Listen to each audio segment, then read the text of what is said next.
The loss of the Swedish ship Vasa in 1628 is still one of the gold standard examples of an engineering disaster. The ship was built far too top heavy, and so when it left the pier on its maiden voyage, with the king watching by the way, it rolled over and sank 1,400 yards into its service life. The ship sailed 1,400 yards and sank. That was it. Hi, I'm Nathaniel Miller. Welcome to Sparks 1524. Today we are concluding a three-part series looking at how writers can destroy their own work through the betrayal, of their foundational philosophy, eliminating source material, and finally destroying their canon.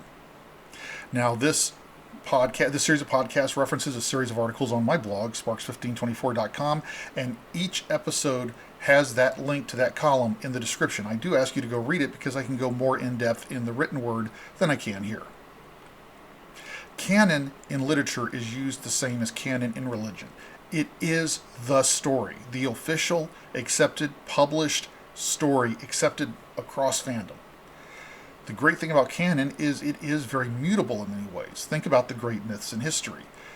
The canon of Perseus killing Medusa is there. Perseus kills Medusa. How many different ways, though, can you tell that story while respecting that canon? Canon creates the shared bond that not only keeps the continuity of the story together, it's what lets your fans feel like they're part of a community because we all talk about the same thing at the same time.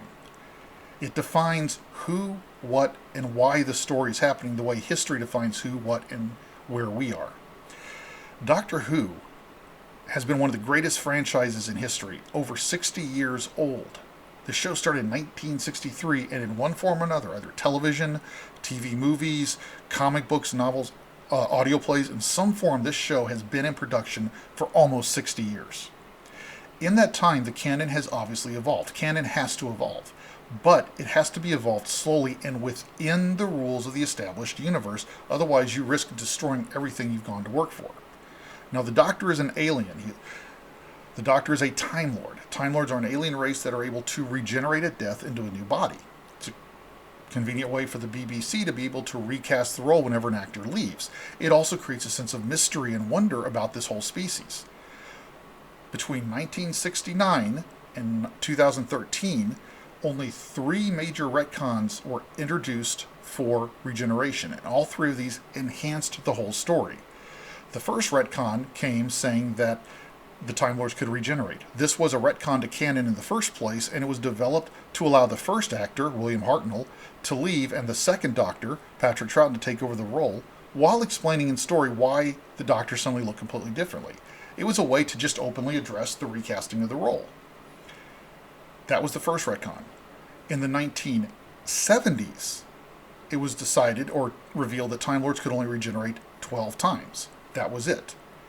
In the 1980s, you find out that Time Lords could give a whole new set of regeneration cycles to a worthy Time Lord. In 2013, we see that happen when the Doctor is granted a whole new set of regeneration cycles.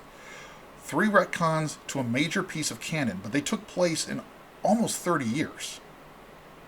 That was very slow, very methodical, and each of those retcons worked within the established rules of the universe. They did not eliminate canon. These retcons enhanced it. Once in a while, you can still make a mistake. For example, in 1996, it was suggested the Doctor was half human, much like Mr. Spock in Star Trek. That idea went over about as well as the Vasa did. It was very quickly dropped, and today, though, is used as what's called a meta joke, a meta reference. It's a joke the show makes at itself. Occasionally, the Doctor will make a remark about being half human to distract people. In 2020, last year, the episode The Timeless Child, in 60 minutes, less than 60 minutes, actually about 45 minutes, destroyed the entire canon of the show. One episode, written by the modern showrunners, destroyed 60 years, 6 decades of canon, alienating a huge portion of the fan base because the entire rug of Doctor Who was just yanked out from under the feet of fandom. Originally, we had no idea who the Doctor really was and why the Doctor left Gallifrey. The Doctor is a bit of an unreliable narrator, never quite telling the origin story the same way to the same person. That creates some mystery, that creates some openings for different actors to take the role in slightly different ways. However, In 2020's The Timeless Child, the Doctor was revealed to have originated as an interdimensional being from another universe who could regenerate indefinitely.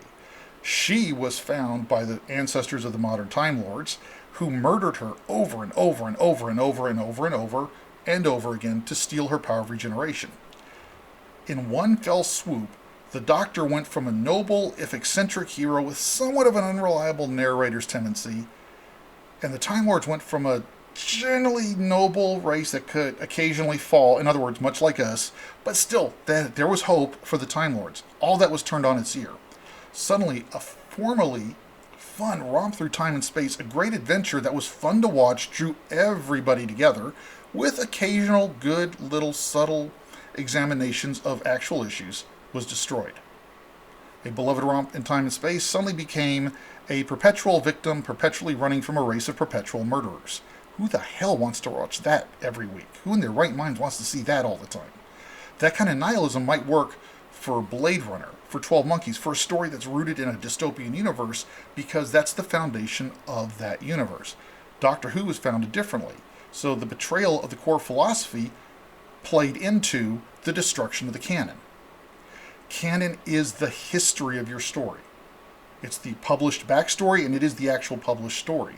If you undermine that, you risk alienating your fans, because we don't like the rug being pulled out from under us, and as a fan, we're paying the BBC for Doctor Who.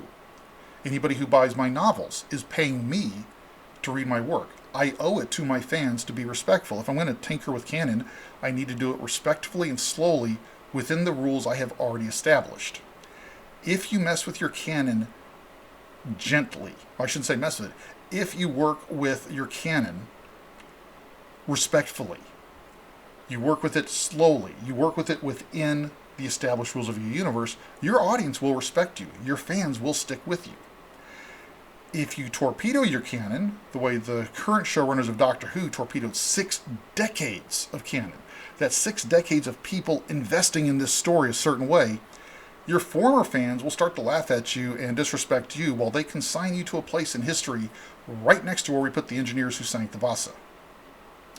I thank you for your kind support. I thank you for taking the time to watch this video. I ask you to please subscribe to my channel, give me a like and a thumbs up, that does help, and I will catch you all on the flip side. Go and do great things.